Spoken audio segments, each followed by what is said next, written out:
Well, hello everyone, Rough Rider Show EAS back on the channel with you again. Thanks everyone for tuning in. I know I'm very late to the party, but I thought I'd join the party and get the latest weather radio from Midland. So this is the Midland WR120 DSP. They came out with a new version of this weather radio, and just by watching other videos as well as the features that this radio does compared to the previous 120, I think this is quite an exciting upgrade. So we'll go over the box here. The box is really, it's kind of beat up from Amazon, but the box is kind of relatively the same. No really changes from the box point of view compared to last year's model. But we'll just go ahead and dig in here. Let's open this thing up. Now the design is largely unchanged. There is a couple of new things about this radio that we'll go over here once I get this unboxed. Doing this with one hand here. There we go. All right, there's the radio. So same kind of type of paperwork. So nothing really new there. There's a power brick. Assume that's probably the same. Owner's manual. And then, yeah, the radio itself. So here, I'm gonna set the camera down and, actually, no, I could just unbox it right here. Okay, well, there it is. So if we compare new model to previous model, the design is pretty much the same. I don't see any changes. So the design itself is the same, other than the only difference I could see is maybe these texts are a little smaller than this one. But yeah, you know, your on-off switch, hooks, largely just the same radio. So I'm gonna put some batteries in it, plug it in, and then I'll come right back.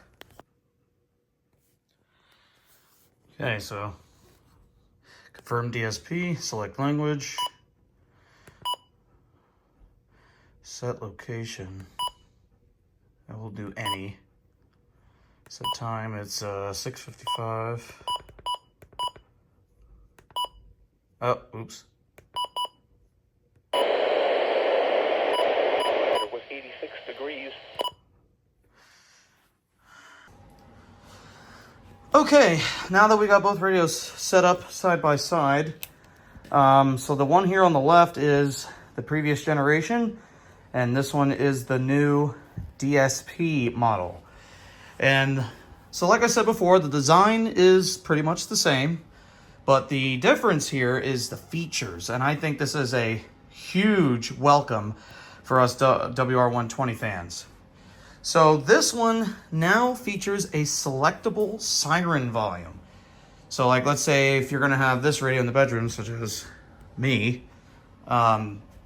you can actually turn the siren down so it's not as blaringly loud like here, because previously you were not able to adjust the siren on any WR120, but now you can. So if you go to alert volume, that's really low.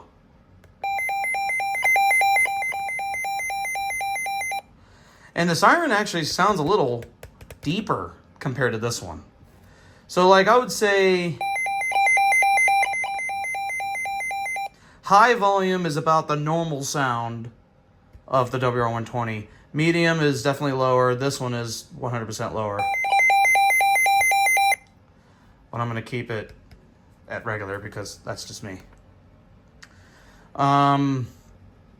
That's it for the alert volume. There's a couple of new things where if you wanted to set location, well, if you wanted to do a county, previously you can only do per county. So like Delaware, in instance, I'm in Central Ohio, so like Delaware County, Franklin County, Union County, and what happens if I'm in northwestern Delaware County, but then there's a warning southeast Delaware? Well, I'm still going to get the warning, even though it's not for me. Well, what's cool is now you can actually select portions of counties, versus on this one, it's just the whole county or that's it, right? But this one, you could select portions of the county. So let me go to where I am here. Ohio. So I am in, actually, I was in Delaware County, now I'm in Franklin. So here's the thing. It defaults to whole county, just like this one, or southeast, south, southwest, east, central, west, northeast, north, northwest, and whole county. That is cool. And I don't know why that wasn't a feature years ago, because I've heard people complain that when they have these radios only set to just their county, and then yet there's a warning that's on the complete opposite side of the county and it has nothing to do with you. Now you can really get specific on location with the new DSP. So that's cool. But other than that, I think that's really it. Alert volume, alert type, set location. I'm going to change it back to any because I like to get all the alerts. But yeah, that's really it. Oh, and there is one more thing I almost forgot. I can't really demonstrate that right now because, I mean, the weather right now is absolutely beautiful. And the next chance for severe weather isn't until Friday, so hopefully maybe on Friday I can test this out.